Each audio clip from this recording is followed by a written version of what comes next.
Bismillahirrahmanirrahim. Assalamualaikum warahmatullahi wabarakatuh.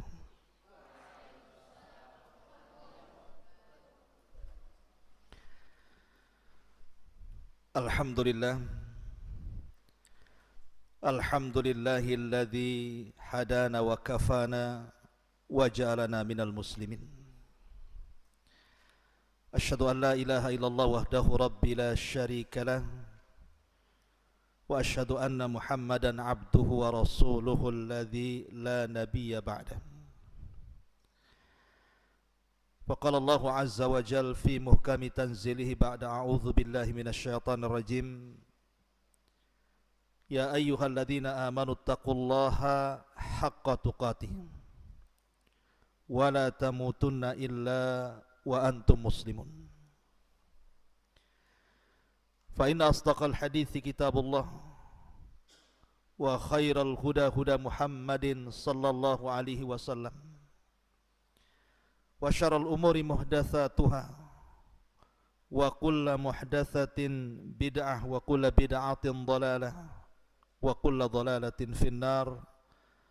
Ajaranillah wa iyyakum minal bid'ah wal dhalalati wan nar.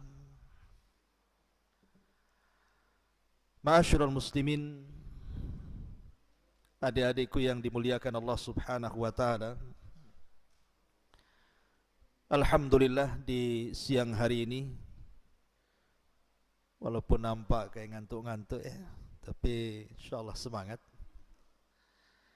Dan saya ucapkan jazakumullah khairan, man lam yashkurin nas lam yashkurillah. Sudah memperkenankan saya untuk memberikan tausiah di Mahad ini. Jazakallahu khairan Ustaz. Mudah-mudahan Allah Subhanahu wa taala mengumpulkan kita di Mahad ini. Tentu lebih daripada itu, semoga Allah kumpulkan kita di surga Allah Subhanahu wa taala. Hadirin yang dimuliakan Allah Subhanahu wa taala, adapun tema yang diamanahkan disuruh untuk memberikan beberapa sirah ataupun sejarah para ulama. Saya tertarik untuk menjelaskan biografi satu ulama besar, dan ini nanti akan banyak pelajaran khususnya bagi antum para santri. Bagaimana himmah thalabul ilmi seorang ulama besar. Siapa dia? Dia adalah seorang imam yang dijuluki dengan Al-Imam Ahlus Sunnah wal Jamaah. Imamnya Ahli Sunnah wal Jamaah. Dialah Al-Imam Ahmad ibnu Muhammad ibn Hanbal rahimahullahu ta'ala. Kita tahu bahwa para imam itu kan punya julukan masing-masing. Seperti Imam Syafi'i julukannya Nasiru Sunnah. Imam Malik disebut Imam Darul Hijrah. Imam Abu Hanifah disebut Ashabur Ra'i. Dan Imam Ahmad disebut Imam Ahli Sunnah wal Jamaah. Tentu gelar-gelar ini bukan hanya sekedar disematkan begitu saja, tidak. Ada sejarahnya. Kenapa masing-masing imam itu punya gelar masing-masing? Salah satunya Imam Ahmad. Kenapa disebut Imam Ahli Sunnah wal Jamaah? Karena dialah satu-satunya imam yang berhasil ketika terjadi mihnah, ujian berat, ketika manusia dipaksa untuk berakidah Mu'tazilah. Kalau bukan karena Allah kemudian Imam Ahmad, tentu kita sudah Mu'tazilah. Tapi Allah Subhanahu wa taala takdirkan di tangan beliau Ahli Sunnah kembali menjadi manhaj bagi kaum muslimin sampai hari ini. Makanya ada istilah Islam itu ditolong dua manusia. Pertama Abu Bakar fi zamanir riddah, dan Ahmad ibn Muhammad ibn Hanbal fi zamanil mihnah. Ma'asyiral muslimin, adik-adik santri yang dimuliakan Allah Subhanahu wa taala. Sebagaimana biasa apabila menceritakan sebuah kisah biografi tentu dimulai dari mengenal siapa beliau. Bagaimana pujian-pujian para ulama, bagaimana rihlahnya, apa ujiannya, dan begitu seterusnya. Tentu kita tidak akan secara detail menceritakan kisah beliau karena kita akan mengambil petikan-petikan ibrah dan pelajaran, khususnya untuk para santri ya, di dalam meraungi thalabul ilmi. Karena ini maksud tujuan kita mengkisahkan kisah ulama salaf itu untuk dijadikan jundun min junudillah, tentara dari tentara Allah, sehingga kita semangat lagi untuk meniru mereka. Tashabbahu bil kiram, kiramun. Kalau meniru orang mulia, insyaallah kita juga akan seperti mereka, menjadi mulia. Adapun beliau kunyahnya adalah Abu Abdillah Ahmad ibn Muhammad ibn Hanbal Az-Zuhli Asy-Syaibani. Al-Imam Asy-Syafi'i rahimahullahu ta'ala, kita tahu bahwa Imam Ahmad ini luar biasa. Dia memiliki kecerdasan yang terkadang kecerdasannya itu melampaui guru-gurunya. Artinya jarang seorang imam dia mampu melampaui ilmu guru-gurunya, bahkan guru-gurunya. Itulah Imam Ahmad. Contohnya seperti siapa? Seperti Imam Syafi'i. Imam Syafi'i rahimahullahu ta'ala, Muhammad ibn Idris itu guru daripada Imam Ahmad. Tetapi dia juga mengambil hadis dari Imam Ahmad. Apabila dia mengambil hadis dari Imam Ahmad, dia katakan haddatsani thiqatun, menceritakan kepadaku seorang imam yang terpercaya. Atau Syekh Abdul Razak As-San'ani, itu kan gurunya juga tuh. Tapi dia juga mengambil hadis dari Imam Ahmad. Termasuk juga Ibnu Ma'in, dan banyak guru-guru beliau justru mengambil ilmu hadis daripada Imam Ahmad. Makanya saya katakan Imam Ahmad ini cerdas, kecerdasannya melampaui guru-gurunya.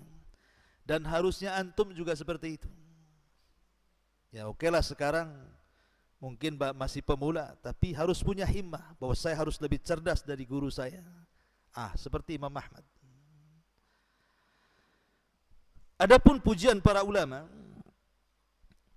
Al-Imam Ibnul Qayyim rahimahullahu ta'ala mengatakan, imamu ahli sunnati wal jamaah ala al-itlaq alladhi mala'al arda ilman wa hadithan wa sunnatan hatta inna a'immatal hadith wa sunnah ba'dahu hum atba'uhu ila yaumil qiyamah. Apa kata Imam Ibnul Qayyim rahimahullahu ta'ala? Dia adalah imamnya ahli sunnah secara mutlak. Bahkan bumi dipenuhi dengan ilmunya, dipenuhi dengan hadis yang beliau sebarkan di tengah-tengah umat, termasuk juga dipenuhi dengan sunnah yang diajarkannya. Sehingga para ulama hadis dan sunnah setelahnya rata-rata adalah pengikut beliau sampai kiamat dibangkitkan. Lihat, Imam Ibnul Qayyim ini ulama dunia. Artinya kalau dia ulama dunia, memuji ulama dunia, berarti Imam Ahmad ini bukan orang biasa. Karena yang memujinya juga ulama tingkat dunia. Bahkan Imam Syafi'i rahimahullahu ta'ala, itu kan gurunya Imam Syafi'i itu. Apa kata beliau?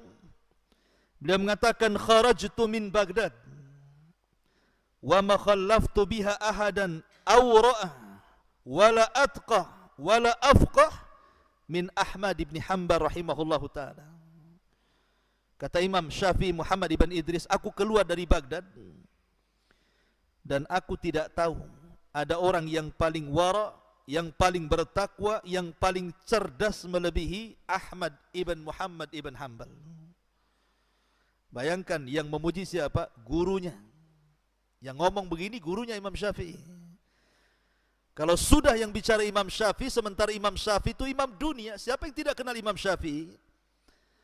Yang dikatakan para ulama termasuk mujaddidil ummah.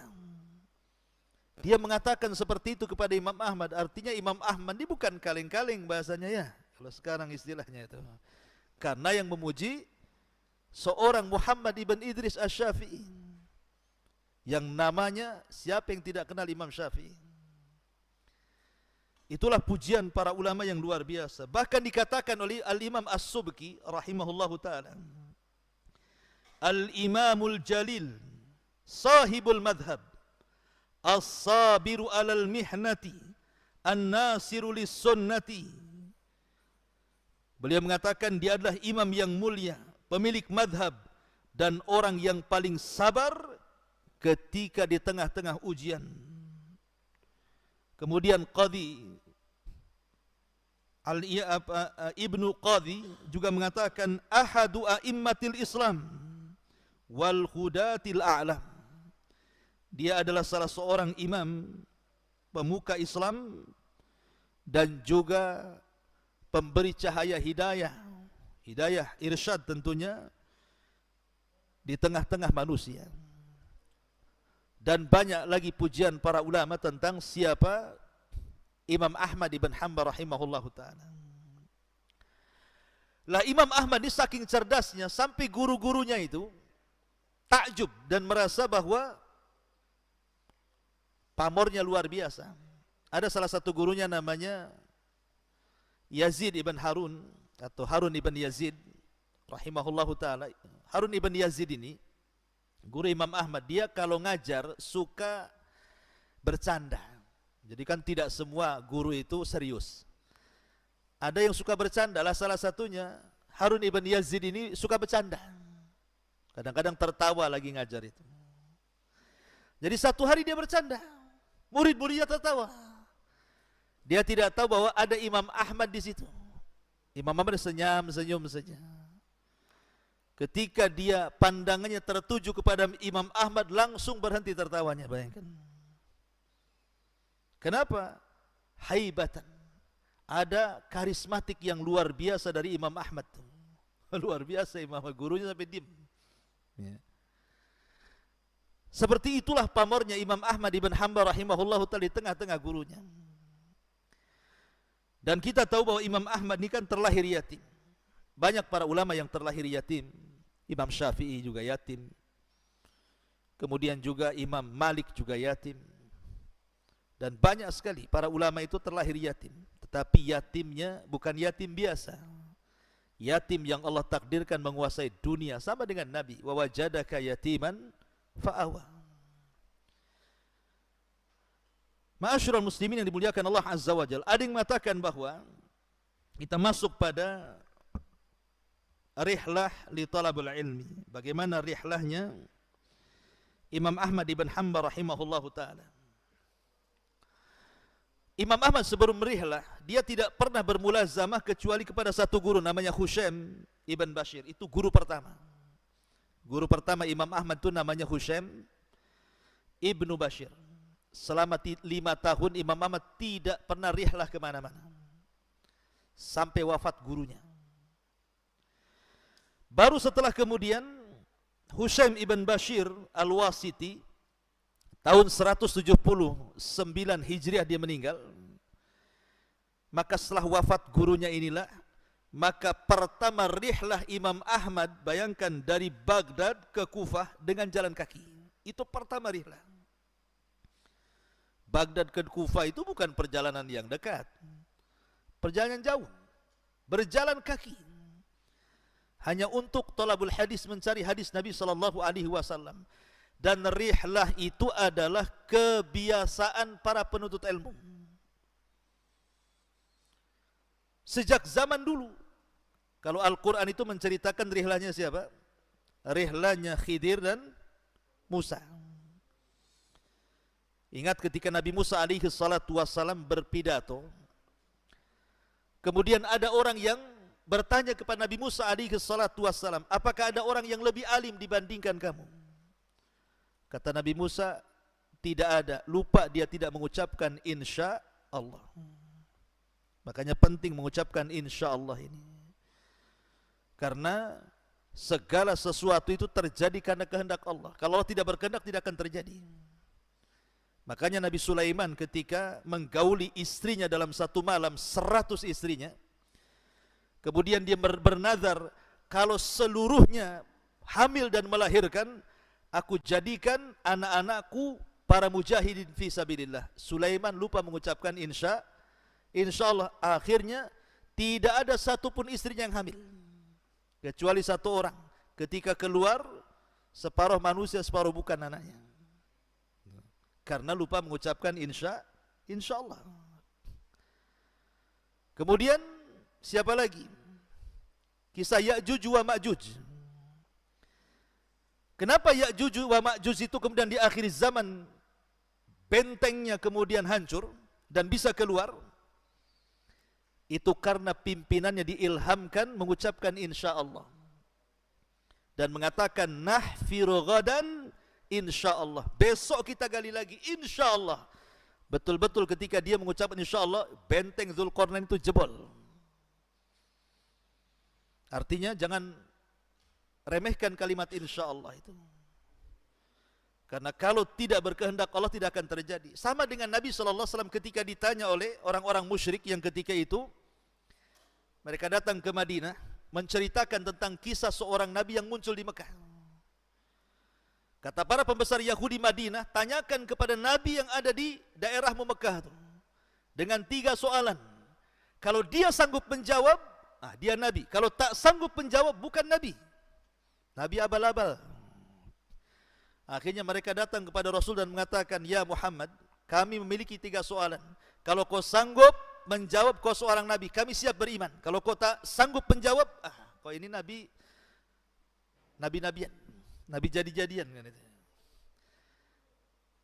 Kemudian Rasul mengatakan, ghadan, besok jawabannya. Lupa pula mengucapkan insya Allah itu Rasul. Ketika itu kan Rasul ditanya soal 3 perkara. Satu tentang anak muda yang terjerembab dalam sebuah gua. Anak-anak muda yang terjerembab dalam sebuah gua. Kemudian seorang raja yang mengelilingi dunia. Dan apa itu ruh? Dalam riwayat ditanya soal makanan yang pertama kali dimakan penduduk surga. Kemudian juga yang kedua soal kenapa anak itu mirip wajahnya dengan ayah dan bapaknya. Itu kenapa? Dan apa itu ruh? Itu dalam riwayat seperti itu. Tapi Rasul saking senangnya kalau dijawab, mereka akan beriman, lupa mengucapkan insya Allah. Ketika besoknya Jibril tak turun, tak kasih jawaban. 1 hari, 2 hari, 1 pekan, 2 pekan, hampir 1 bulan sesak dada Nabi. Tapi akhirnya kemudian Jibril turun memberikan jawaban dengan turunnya surah Al-Kahfi. Dan itu diantara asbab nuzul kenapa surah Al-Kahfi turun. Karena 3 soalan yang dilontarkan orang-orang musyrik kepada Nabi SAW tentang anak-anak muda yang terjerembab ke dalam gua, maksudnya Ashabul Kahfi, raja yang keliling dunia, maksudnya Dzulqarnain. Adapun ruh, ya yas'alunaka 'anir ruh qulir ruhu min amri rabbi. Adapun riwayat yang lain ditanya soal makanan yang pertama dimakan penduduk surga, maksudnya kabidil hut, hatinya ikan paus. Kemudian kenapa anak mirip dengan wajah bapak ibunya? Ada yang mengatakan ya sperma yang mendominasi. Kalau yang istri ya mirip istrinya, kalau suami mirip suaminya, yang bahaya itu mirip tetangganya.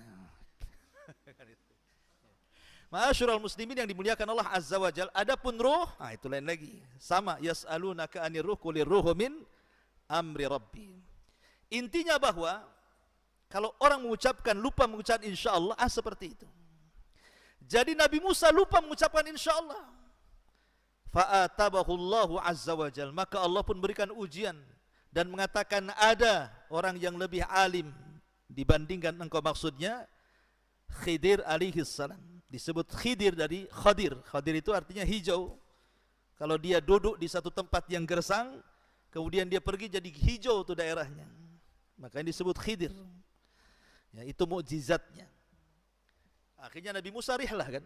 Dengan siapa? Dengan Yusa ibn Nun. Bayangkan rihlah tidak jelas alamatnya. Kalau alamatnya jelas kan, kelurahannya, RT, RW, kecamatan kan enak tuh. Ini enggak, alamatnya pertemuan dua air lautan itu saja. Kemudian hanya membawa ikan asin, nanti akan dihidupkan, kemudian loncat. Kalau loncat, disitulah Khidir ada. Alamatnya cuma begitu saja. Bayangkan cemana cari alamat kayak gitu alamatnya. COD nggak sampai lah tuh. Nah, mana nggak jelas alamatnya. Tapi Allah takdirkan Musa berjumpa juga kan.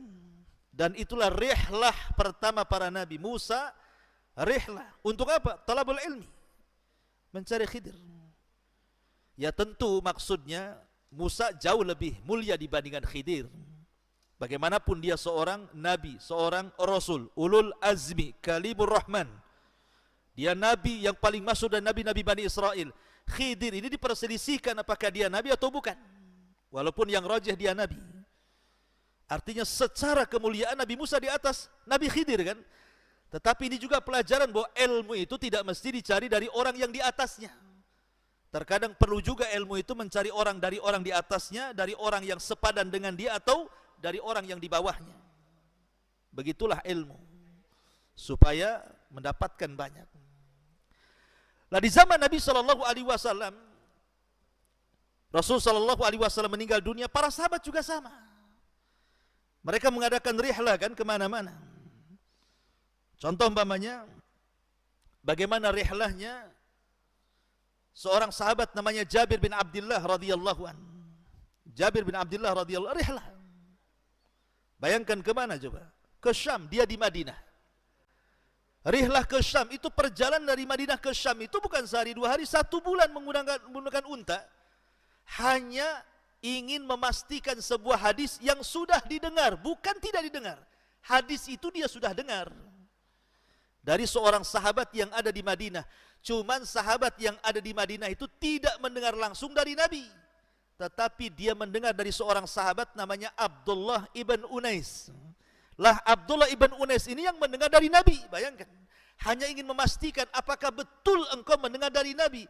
Karena di zaman itu sangat memuliakan sanad ulu dibandingkan nazil. Jadi mereka itu berbangga dengan sanad ulu yang paling dekat dengan Nabi, itu lebih utama daripada yang jauh dengan Nabi. Jadi bukan masalah lafaz hadisnya, karena dia sudah dengar lafaz hadisnya, hanya ingin mengambil sanad ulu yang dekat dengan Nabi. Berangkat Jabir itu juga dengan biaya sendiri. Dia beli unta perbekalannya, namanya 1 bulan di padang pasir. Macam-macam padang pasir, ada debu, ada perompak, ada macam-macam lah kan. Tapi begitu para sahabat, himmah thalabul ilminya itu perlu dicontoh tuh. 1 bulan cari orang namanya Abdullah ibn Unais. Allah takdirkan ketemu hanya memastikan, wahai Abdullah, benar enggak kau mendengar hadis Nabi SAW? Yuhsyarun nas yaumal qiyamah khufatan uratan ghurlan buhman. Ya, aku mendengar dari Nabi. Dah pulang lagi ke Madinah. Bayangkan, hanya seperti itu. Ya. Coba bayangkan, dia sudah hafal hadis itu, cuman tidak mendengar langsung dari sahabat yang mendengar langsung dari Nabi SAW. Itulah himmahnya para sahabat. Belum lagi para tabi'in. Seperti nanti Imam Ahmad dikisahkan, tafat dunia marrataini, keliling dunia 2 kali, bayangkan. Dengan jalan kaki terkadang, bahkan haji sampai 5 kali. Imam Ahmad itu yang 3 kali jalan kaki dari Baghdad ke Mekah. Bayangkan tuh, haji. Ya tentu sekalian thalabul ilmi. Menunjukkan apa? Kemuliaan sang imam ahli sunnah wal jamaah Ahmad ibn Muhammad ibn Hanbal rahimahullahu ta'ala. Jadi saya ulangi, bahwa rihlah talabul ilmi Imam Ahmad ini pertama setelah belajar kepada gurunya, dan beliau tidak berpaling dari gurunya namanya Husaim ibn Basir. Selama 5 tahun baru kemudian pertama rihlah ke mana? Ke Kufah. Baru setelah itu kemudian berjumpa dengan seorang imam besar namanya Imam Waqi'. Imam Waqi' ini guru daripada Syafi'i dan guru juga daripada Imam Ahmad. Yang ma'ruf kan kata-katanya, ketika Imam Syafi'i rahimahullahu ta'ala merasa hafalannya kurang, kemudian dia mengatakan, syakautu ila Waqi' su'a hifdin fa arsyadani bi antarkil ma'asi wa'lam bi annal ilma nurun wa nurullahi la yuhdalil asi. Apa kata Imam Syafi'i? Aku mengadu kepada Imam Waqi' tentang buruknya hafalanku. Maka Imam Waqi' memberikan saran kepadaku untuk meninggalkan maksiat. Rupanya maksiat itu salah satu apa? Penghalang ilmu. Maka adik-adik harus ghaddul basar. Jangan sampai liar pandangannya. Karena kalau sampai liar pandangannya, melihat aurat yang tidak boleh dilihat, itu bisa mengurangi hafalan tuh. Kata Imam Syafi'i begitu.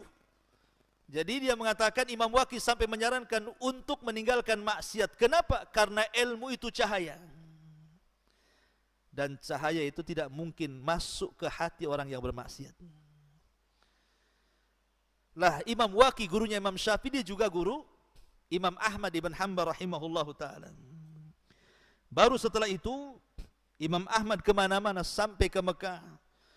Disitulah berjumpa dengan Imam Syafi'i, belajar kepada Imam Syafi'i, kemudian juga belajar kepada Sufyan ibn Uyainah dan banyak para ulama dunia. Dia pun belajar. Di sini pelajarannya adalah, maka seorang talabul ilmi dianjurkan untuk rihlah. Jadi kalau antum ini belajar di sini nih, habiskan dulu di sini. Ilmu dari ustaz di sini antum serap semuanya. Nanti setelah ini baru rihlah. Entah mungkin mau ngelanjutkan ke Mesir, ke Yaman, ke Madinah, kemana terserah rihlah. Jangan cukup di satu tempat. Makin banyak guru, makin lebih baik lagi belajarnya. Tapi jangan mencela-mencela, pindah-pindah. Baru di sini berapa bulan pindah lagi kan itu ya. Nanti nggak dapat namanya. Jadi harus betul-betul iltizam. Satu tempat dulu, habiskan dulu ilmu di sini, baru terpikir berpindah cari tempat. Karena rihlah ini keberkahan. Rihlah ini sebuah berkah. Kita lihat para ulama dunia itu rihlah mereka luar biasa. Hanya untuk mencari hadis saja, mereka sampai membiayai diri mereka dengan biaya yang sangat banyak sekali. Bahkan sampai sakit-sakit di jalan. Bahkan sebagian mereka sampai minum dengan kencingnya sendiri bahasanya. Coba bayangkan, ada seorang ulama namanya Baqi ibn Mikhlad. Baqi ibn Mikhlad ini ulama Maroko, Maghrib, Maroko sana, Andalus. Ya. Dia mendengar ada seorang alim di Baghdad, namanya Ahmad ibn Muhammad ibn Hanbal. Maka Baqi ibn Mikhlad ini melakukan safar dari Maroko sana, dari Andalus sana, menuju Baghdad. Itu melewati banyak negara. Di zaman itu bukan kayak sekarang ada pesawat. Jalan kaki, nanti naik kapal lagi, pindah ke negara, sampai akhirnya Allah takdirkan sampai pula di Baghdad. Ketika sampai di Baghdad, rupanya Imam Ahmad ditahan, sedang dipenjara di zaman Khalifah Mu'tasim. Penjara rumahan. Tidak boleh mengambil hadis, tidak boleh menyampaikan hadis. Dua-duanya dilarang. Tidak boleh belajar, tidak boleh mengajar. Dijaga ketat rumahnya, di penjara rumahan. Nah, Baqi ibn Mikhlad ini jauh-jauh ingin mencari hadis kepada Nabi SAW, dari Imam Ahmad. Akhirnya setiap dia datang ke rumah Imam ditahan, tak boleh, ada penjaganya. Kerajaan marah. Tapi akhirnya kemudian dia pun punya solusi dengan cara apa? Pura-pura jadi pengemis. Pura-pura jadi pengemis Baqi bin Mikhlad ini. Jadi dengan pakaian compang-camping datang kepada rumahnya Imam Ahmad, mengetuk. Ya, inni sa'il katanya. Saya ini peminta-minta. Nanti kalau dibuka kata Imam Ahmad, jangan-jangan dikiranya mau mencari hadis. Ya, maka kata Baqi, iya memang saya kesini cari hadis. Tapi anggaplah saya ini pengemis. Ya, pura-puralah kau memberikan sesuatu kepadaku, sampaikan satu lafaz hadis. Bayangkan setiap hari jadi pengemis seperti itu, lama-lama tidak terasa 300 hadis dia dapat. Berarti 300 jadi pengemis dia ke rumah Imam Ahmad. Bukan cari uang, cari hadis. Ya, kalau sekarang ngemis cari uang ya. Dulu ngemis cari hadis. Orang dulu itu sampai pernah antum dengar kisah Imam Qa'nabi. Imam Al-Qa'nabi, muridnya Imam Malik. Bahkan riwayat Muwatta Imam Malik yang paling thiqah itu dari Qanabi. Imam Qanabi ini dulu seorang pemabok. Jadi kerjanya teler aja, mabok aja Imam Qanabi ini. Jadi satu hari Imam Qanabi ini jalan di jalan, kemudian ada seorang alim namanya Syu'bah ibn Hajjaj, ma'ruf Imam Syu'bah. Seorang alim dari alim al-jarh wa ta'dil, seorang alim besar. Tiba-tiba dihadang oleh Imam Qanabi itu di tengah jalan. Dia lagi mabok tuh. Kemudian tiba-tiba dihadang, marahlah murid-muridnya Syu'bah ibn Hajjaj ini dan mengatakan, kau di sini kau menghalangi imam kami. Pergi kau dari situ, katanya. Kata Imam Qanabi, apa salahnya saya menghadang? Emang dia siapa? Orang mabuk kayak gitu. Wayhak celaka engkau. Dia imamul muhaddithin. Dia imamnya ahli hadis. Pergi kau dari sini, katanya. Oh, kau imam ahli hadis ya? Orang mabuk ya kan? Gayanya kan gitu. Kalau gitu hadis ni hadisan sami'tahu an Rasulillah. Kalau engkau ulama hadis, ceritakan satu hadis saja untukku dari Nabi. Dulu orang mabuk dulu masih pengen hadis kan? Syu'bah langsung membacakan hadis. Haddatsana fulan qala haddatsana fulan qala Rasulullah. Salah satu yang dibaca hadis apa? Illam tastahi fasna ma syi'ta. Kata Rasul, kalau engkau tidak punya rasa malu, lakukan sekehendakmu, katanya. Hadisnya itu. Langsung hadis itu masuk ke dalam hatinya Imam Qanabi. Langsung hilang maboknya. Yang ada malu dia. Sejak itulah dia tobat, tidak jadi preman lagi. Langsung dia bermulazamah dengan Imam Malik dan akhirnya menjadi kepercayaan Imam Malik. Bahkan yang paling thiqah muwatta'nya Imam Malik itu dari jalur Qanabi itu. Seperti itu ulama-ulama dulu kan. Dia berhenti dari kejahatannya, rehlah, belajar. Sama dengan Fudail ibn Iyad juga kan, itu kan mantan perampok tuh. Fudail ibn Iyad itu. Dalam riwayat dia naik ke atas genteng, seorang wanita yang di pujaannya ada seorang budak, suka tuh Fudail ibn Iyad itu. Kemudian rupanya seorang budak wanita ini sedang sholat malam.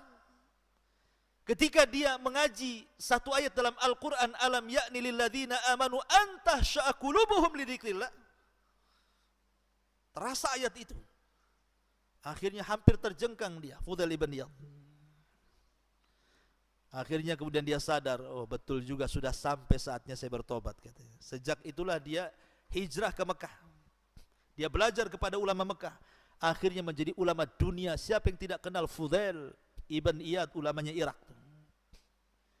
Itu dari mantan preman jadi ulama kan gitu ya. Makanya itu merupakan hidayah Allah Subhanahu wa taala. Antum kan bukan mantan preman, orang baik-baik kan begitu. Makanya harus lebih semangat lagi untuk belajar ilmu. Karena lihat bagaimana ulama dulu memberikan himmah thalabul ilmi luar biasa. Salah satunya Ahmad ibn Muhammad ibn Hanbal rahimahullahu taala. Adapun syuyukhnya, guru-gurunya Imam Ahmad ibn Hanbal, di antaranya Imam Asy-Syafi'i, ma'ruf Imam Syafi'i. Kemudian Sufyan ibn Uyainah yang disebut dengan Amirul Mukminin fil Hadis. Pemimpinnya ahli hadis. Itulah Sufyan ibn Uyainah, ulama yang ada di Mekah tuh. Dia gurunya Imam Malik rahimahullahu taala. Kemudian Qadhi Abi Yusuf, sahibnya Abi Hanifah juga salah satu gurunya. Kemudian Abu Bakar ibn Ayyash, Husaim ibn Bashir itu guru pertamanya. Yahya ibn Adam, Abdurrahman ibn Mahdi, Waqi ibn Jarrah, Ismail ibn Ulayyah, Abdurrahman ibn Mahdi, Yahya ibn Sa'id al-Qahtan, Yazid ibn Harun, Abdul Razak as-San'ani. Dan Abdul Razak as-San'ani ini luar biasa. Ini ada sedikit kisah luar biasa menunjukkan sidqun niyah. Sidqun niyah itu kejujuran niat dalam menuntut ilmu. Antum harus seperti itu. Jadi Imam Ahmad ini dengan Yahya ibn Ma'in itu berjalan dari Baghdad ingin belajar ke Yaman, ke tempat Syekh Abdul Razak as-San'ani. Allah takdirkan ketika haji ke Mekah, jumpa pula di Mekah sama Abdul Razak as-San'ani. Kata Yahya bin Ma'in, ya Imam, maksudnya ya Ahmad, telah dekat waktunya kita belajar, tidak perlu kita datang ke Yaman. Rupanya Abdul Razak as-San'ani ada di sini, katanya. Apa kata Imam Ahmad? Tidak, saya tidak akan merubah niat saya. Sejak dari Baghdad saya sudah niatkan ingin berangkat ke Yaman. Walaupun saya berjumpa dengan beliau di Mekah, tetap saya akan melanjutkan ke Yaman. Akhirnya Yahya ibn Ma'in tidak bisa apa-apa, tetap dia tidak mau mengambil ilmu dari Abdul Razak As-San'a di Mekah dan betul-betul ingin belajar langsung di Yaman. Kenapa? Karena niatnya ke Yaman. Itu namanya sidqun niyah. Bagaimana para ulama dulu itu betul-betul kalau niat itu memang diluruskan betul. Maka seorang talabul ilmi harus meluruskan niat. Niat antum ke sini apa? Karena itu menunjukkan keberkahan ilmu. Innamal a'malu binniyat wa innamal likulli imri'in ma nawa. Kalau hijrahnya antum ke sini lillahi walir rasul, insyaallah antum akan dapatkan pahala dari Allah. Dan antum akan mengikuti jejak sunnah Nabi SAW. Tapi kalau niatnya bukan untuk itu, ya fahijratuhu ila maha jara ilaihi. Antum dapat capek aja, lelah saja di sini belajarnya. Jadi sidqun niyah ini penting. Imam Ahmad mengajarkan sidqun niyah, kejujuran dalam niat. Maka luruskan di sini. Antum yang mungkin awalnya disuruh orang tua, enggak. Sekarang saya belajar di sini bukan karena tekanan orang tua, memang saya ingin pintar. Apa kata Imam Syafi'i? Talabtul ilma li ajli dunya wa abal ilmu illa an yakuna lillah. Ya, awalnya ya mencari ilmu itu karena dunia, tapi rupanya ilmu tidak bisa dicari kecuali karena Allah Subhanahu wa taala. Maka penting meluruskan niat. Ini pelajaran daripada pertemuan Imam Ahmad dan Abdul Razak ibn As-San'ani. Bahkan Imam Ahmad ini kan orang miskin ya, tidak punya biaya. Ketika dia belajar di San'a di tempat Syekh Abdul Razak As-San'ani itu, sempat kehabisan bekal. Akhirnya dengan terpaksa pun dia akhirnya bekerja menjadi kuli angkat di pasar. Bayangkan seorang ulama menjadi kuli angkat. Mungkin ngangkat bawang, ngangkat apalah kan yang perlu diangkat di pasar, nanti dia dapat upah. Jadi Syekh Abdul Razak As-San'ani ini sering kehilangan aina Ahmad ibn Hanbal. Di mana Imam Ahmad? Kok dia gak hadir? Maka murid-murid yang lain dia mengatakan dia sedang bekerja ya imam. Sedihlah Al-Imam Abdul Razak As-San'ani. Kalau begitu panggil dia. Dipanggil ya Imam Ahmad di hadapan Syekh Abdul Razak As-San'ani mengatakan, ya Ahmad, sebaiknya engkau tidak perlu bekerja. Kau duduk di majlisku, semua hajatmu ku tanggung. Tinggal duduk saja. Semua hajatmu ku tanggung. Tapi Imam menolaknya dan mengatakan tidak. Saya tidak akan meminta-minta kepada manusia siapapun termasuk engkau. Akhirnya Imam Ahmad tetap dia bekerja, tetapi juga tidak melupakan talabul ilmi. Sampai Syekh Abdul Razak memuji Imam Ahmad mengatakan, wallahi ma ra'aitu awra'an nas misla Ahmad. Demi Allah aku tidak pernah melihat orang yang paling wara' dibandingkan Ahmad ibn Hanbal rahimahullahu ta'ala. Luar biasa. Ya. Seorang talabul ilmi harus wara. Harus wara. Apa wara? Wara itu tidak terlalu memikirkan dunia, yang dipikirkan akhirat saja. Dunia itu cukup sampai di tangan, jangan dimasukkan ke hati. Karena tujuan orang hidup itu kan untuk Allah. Dunia ini ya menyusul. Barang siapa yang akhirat dikejarnya, dunia pasti mengikutinya. Tapi kalau dunia yang dikejarnya, jangan harap akhirat akan mengikutinya. Itulah contoh bagaimana waraknya Imam Ahmad ibn Hanbal rahimahullahu ta'ala. Ma'asyiral muslimin, adik-adikku yang dimuliakan Allah Subhanahu wa taala. Dan Imam Ahmad ini bukan hanya cerdas dalam ilmu saja, tidak. Beliau dikenal ibadahnya. Jadi dijelaskan oleh anaknya namanya Abdullah ibn Ahmad, anaknya Imam Ahmad itu namanya Abdullah ibn Ahmad. Apa dia cerita?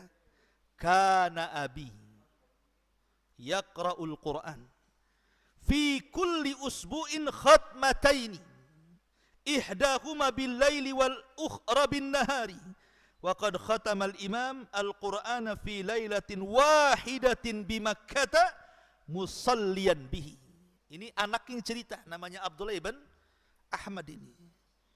Kata Abdullah ibn Ahmad, bapakku suka membaca Al-Quran setiap 1 minggu itu 2 kali hatam. Jadi Imam Ahmad itu dalam 1 minggu menghatamkan Quran dua kali. Satu di malam hari, satu di siang hari. Coba bayangkan, seminggu 2 kali hatam. Kita kapan ya hatamnya? Kalau Ramadan saja ya, itu pun ya kalau hatam, kalau enggak ya enggak. Tapi lihat Imam Ahmad seminggu 2 kali loh, siang malam. Kemudian kata anaknya Abdullah ibn Ahmad, wa qad khatamal Imam Ahmad Al-Qur'an, dan dia pernah menghatamkan Al-Qur'an fi lailatin wahidah, dalam satu malam, di Makkah musallian, dia gunakan untuk sholat. Jadi satu malam itu mungkin sholat sunnah atau apa gitu, tahajud, dihabiskan dari Al-Fatihah sampai Qul a'udzu birabbin nas. Habis. Saya juga sama Ustaz, Al-Fatihah habis itu Qul a'udzu birabbin nas katanya. Itu ya ambil pangkal sama ujung aja namanya. Tapi begitulah Imam Ahmad. Perhatian dengan Al-Quran luar biasa kan. Bahkan Yahya ibn Ma'in rahimahullahu ta'ala, dia mengatakan apa? Ma ra'aitu misla Ahmad sahibnahu 50 sanatan maftakhara alaina bi syai'in mimma kana fihi minal khairi. Apa kata Yahya ibn Ma'in? Aku tidak pernah melihat seperti Ahmad. Aku berkawan dengan dia 50 tahun. Dia tidak pernah membanggakan ilmunya sedikit pun di hadapanku. Padahal dia ulama paling cerdas di dunia di zaman itu. Artinya apa? Imam Ahmad mengajarkan kepada kita tawadhu. Seorang talabul ilmi harus tawadhu, rendah diri. Man tawadha'a lillahi rafa'ahullah. Siapa yang rendah diri karena Allah, Allah angkat derajatnya. Seorang talabul ilmi tidak boleh sombong. Ya, tidak boleh sombong, berbangga dengan ilmunya. Belajar ilmu hanya untuk berdebat, bukan untuk itu. Belajar ilmu itu pertama mengangkat kejahilan dari diri kita, untuk selanjutnya mengangkat kejahilan dari orang lain. Itulah tujuan belajar itu. Pertama angkat kejahilan kita dulu, baru angkat kejahilan orang. Kalau itu niatnya, itulah sidqun niyah namanya. Kemudian dikatakan juga oleh putranya Abdullah ibn Ahmad, kana abi yaqra kulla yaumin sab'an wa kana yanamu naumatan khafifatan ba'da al-isya thumma yaqum ila as-sabah yusalli wa yad'u. Bapakku, kata Abdullah ibn Ahmad, Imam Ahmad maksudnya, membaca setiap satu hari. Yaqra'u kulla yaumin sab'an wa kana yanam naumatan khafifan. Terkadang beliau tidur itu sangat pendek sekali, tidak banyak tidur. Lebih banyak sholat malamnya, lebih banyak berdoanya. Artinya dari segi, walaupun dia disibukkan dengan thalabul ilmi, bukan berarti kemudian ibadahnya tidak seperti ilmunya, tidak. Karena para ulama dulu itu betul-betul menyelaraskan antara ilmu dan amalan.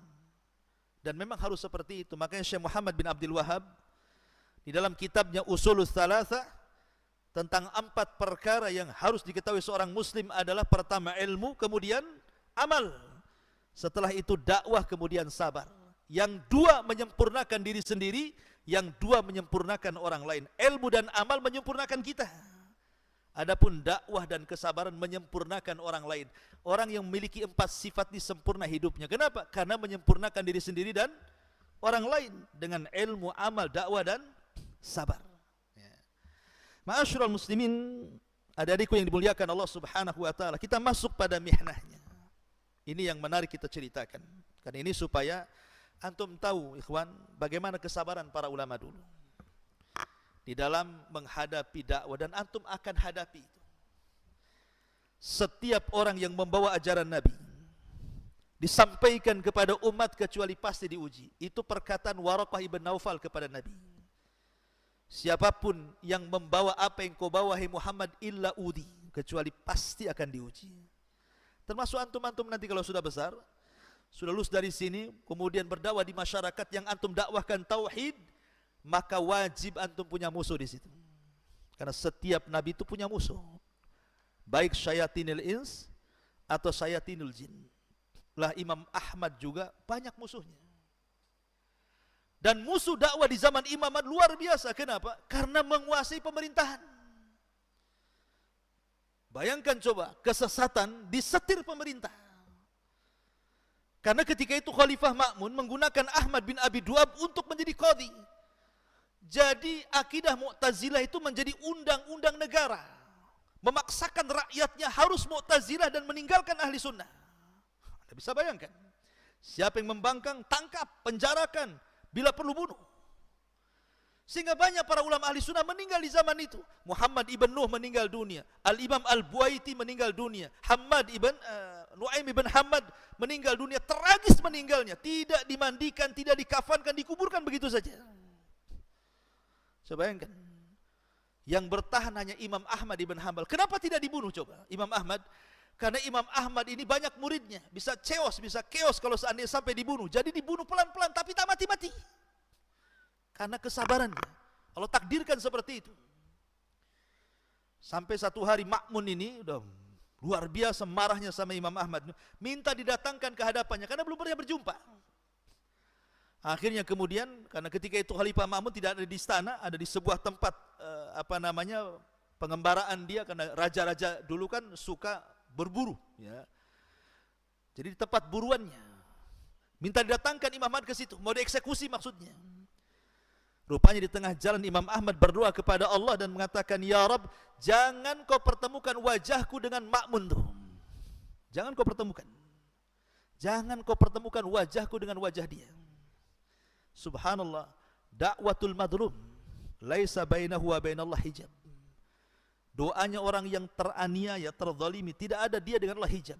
Dikabulkan doanya Imam Ahmad sebelum sampai kepada Khalifah Ma'mun, mati Khalifah Ma'mun. Makanya hati-hati orang-orang yang dizalimi itu. Walaupun yang dizalimi orang kafir, tetap Allah akan menolong orang kafir. Kenapa? Bukan karena kekafirannya, tapi Allah tidak suka dengan kezaliman dan Allah suka dengan keadilan. Makanya kalau orang kafir dizalimi, tiba-tiba mengangkat tangan, mustajab doanya tuh. Apalagi yang dizalimi orang yang beriman. Hati-hati, jangan suka berbuat zalim. Karena orang yang dizalimi tidak akan pernah tidur, sama dengan sifat Allah, la yanam, tidak tidur. Makanya kemudian mustajab doanya Imam Ahmad, meninggal Khalifah Ma'mun. Masalahnya, sebelum meninggal wasiatnya pula diberikan kepada siapa? Mu'tasim, sama-sama juga Mu'tazilah. Sama-sama juga qadhinya Ahmad ibn Abi Du'ab. Tapi di zaman ini terjadi perdebatan sengit antara Ahmad ibn Hanbal dengan Ahmad ibn Abi Du'ab, sama-sama Ahmad. Ahmadani. Ahmad Mamduh dan Ahmad Madmum namanya. Dua Ahmad, satu tercela, satu terpuji. Satu tercela Ahmad ibn Abi Du'ab, tokohnya Mu'tazilah. Satu Ahmad ibn Hanbal, terpuji dia Imam Ahli Sunnah wal Jamaah. Di situ terjadi perdebatan. Ya, namanya akal-akalan Mu'tazilah kan, dahulukan akal dibandingkan nas. Ya, mereka hanya menang di akal saja, tidak menang di dalil. Sehingga Imam Ahmad bersumpah di hadapan manusia, di hadapan Ahmad ibn Abi Du'ab, walaupun kebenaran tidak tersingkap hari ini, maka aku yakin kebenaran akan tersingkap kapan? Yaumul janaiz, di hari aku mati dan kau juga mati. Subhanallah, perkataan Imam Ahmad ini bukan perkataan biasa. Betul, ketika Imam Ahmad meninggal dunia, yang menyolatkan imam siapa? Satu kota Baghdad menyolatkan. Bahkan 20.000 semua dari orang-orang kafir di hari wafatnya Imam Ahmad masuk Islam. Dari kalangan Majusi, Yahudi dan Nasrani. Tapi ketika Ahmad ibn Abi Du'ab meninggal, tidak ada yang menyolatkan kecuali 3 orang saja. Di situ betul kata-kata Imam Ahmad, kalaupun dalam perdebatan ini kebenaran tidak tersingkap, tapi ada hari di mana kita akan berjumpa yaumul janaiz, hari ketika kita wafat. Di situ ditampakkan siapa yang benar, siapa yang salah. Tapi yang menarik adalah di zaman Khalifah Mu'tasim, sehebat apapun Khalifah Mu'tasim menyiksa Imam Ahmad, dan Mu'tasim sudah janjikan asal Imam Ahmad mengatakan Al-Quran makhluk, selesai sebenarnya. Sampai murid-muridnya Imam Ahmad datang ke penjara. Al-Imam Al-Mawardi mengatakan, ya Imam, tulis sajalah Al-Quran itu makhluk, kan tidak ada masalah dalam kondisi seperti ini. Bukankah Allah mengatakan illa man ukriha wa qalbuhu mutmainnun bil iman? Kan enggak ada masalah tuh. Lihat Ammar ibn Yasir, Rasulullah SAW tidak mempermasalahkan dia mengucapkan kalimat kufur dan membela Lata Uzza, asal hatinya tenang. Kau juga lah katakan seperti itu. Tapi Imam tidak mau dan mengatakan, kau lihat tuh di sana, orang-orang sudah membawa pena dan buku-buku. Kalau seandainya Ahmad mengatakan Al-Quran makhluk, semua menulis Al-Quran makhluk, maka semua aku sesatkan semua mereka itu. Apakah aku akan menjadi penyesat manusia? pergi kau dari sini. Enggak mau. Bayangkan Imam Ahmad enggak mau. Padahal kalau dia mengatakan Al-Quran makhluk, selesai itu. Dan itu boleh secara hukum. Kan dalam kondisi dipaksa. Tapi dia tidak mau. Tetapi teman-temannya kan tumbang. Tidak ada yang sanggup seperti Imam Ahmad. Ali bin Madini tumbang. Mengatakan Al-Quran makhluk. Walaupun ditakwil dengan mengatakan takwil. Apa takwil itu maksudnya apa? Dia mengatakan jari-jarinya makhluk. Dengan mengatakan suhuf, Taurat, Zabur, Injil, Quran, makhluk. Maksudnya ini yang makhluk gitu ya. Ditakwil seperti itu. Ya. Untuk menghindari kezaliman kerajaan. Sampai mentakwil seperti itu. Membuat tauriah. Sampai akhirnya ketika imam mendengar nih Ali bin Madini tumbang, marah dia. Dia menyurati kan itu teman talabul ilmi semasa muda masalahnya. Dia surati Ali bin Madini dan mengatakan, la ukallimuka abada, demi Allah, kalau aku sampai keluar dari penjara, jangan harap ku bicara selamanya dengan kamu. Ditahdzirnya sama Imam Ahmad. Apa kata Ali bin Madini? Ya Imam, engkau kuat, aku ini lemah. Tak bisa. Ya. Tetapi Allah takdirkan ketika ada penyerangan Amuriyah di zaman Khalifah Mu'tasim, ketika ada seorang wanita berteriak, wah Mu'tasimat. Akhirnya Khalifah Mu'tasim menggerakkan orang-orang Baghdad supaya murid-muridnya Imam Ahmad ikut dalam pasukan, maka dilepaslah Imam Ahmad. Dan ketika betul-betul Amuriyah dicekal kaum muslimin, menang. Yang sebelumnya khalifah-khalifah tidak sanggup menyerang Amuriyah karena dikuasai oleh orang Nasrani. Di masa Khalifah Mu'tasim kalah, Amuriyah runtuh. Disitulah Imam Ahmad senang. Itulah jasa terbesar Mu'tasim mengalahkan Amuriyah. Dan Imam Ahmad mengatakan, demi Allah, sehebat apapun kezaliman Mu'tasim kepadaku, terobati dengan hancurnya Amuriyah di tangan Baghdad. Kemudian dia mengatakan, lau kana li da'watun mustajab la da'autul Mu'tasim. Kalau aku punya doa yang mustajab, kata Imam Ahmad, ku berikan kepada Mu'tasim itu. Luar biasa ikhwan, ya. Akhirnya Khalifah Mu'tasim setelah perang Amuriyah meninggal. Tapi jatuh pula kekuasaan kepada Wathiq, lebih jahat lagi. Dipenjara lagi Imam Ahmad. Dan dibebaskan, ditangkap lagi. Baru setelah Al-Wathiq meninggal, jatuh ke tangan Al-Mutawakkil, baru ahli sunnah bersinar kembali. Dari sini kata ulama, lihat bagaimana Islam ditolong dua manusia. Pertama Abu Bakar, ketika semua manusia murtad. Yang kedua Imam Ahmad ibn Hanbal, ketika manusia dimu'tazilahkan oleh orang-orang Mu'tazilah, akhirnya semua menjadi ahli sunnah wal jamaah. Ma'asyiral muslimin yang dimuliakan Allah Azza wa Jalla, ini sekilas tentang cuplikan biografi sang imam ahli sunnah wal jamaah Ahmad ibn Muhammad ibn Hanbal dan karya-karya beliau. Saya sarankan antum bacalah kitab Usulus Sunnah li imami ahli sunnati wal jamaah Ahmad ibn Muhammad ibn Hanbal rahimahullahu ta'ala. Wallahu alam bisawab. Mungkin kita buat tanya jawab saja. Kalau ingin bertanya silahkan, biar lebih rileks lagi ya. Silakan adik-adik kalau ada yang bertanya. Yang mudah-mudah saja ya, jangan yang sulit-sulit.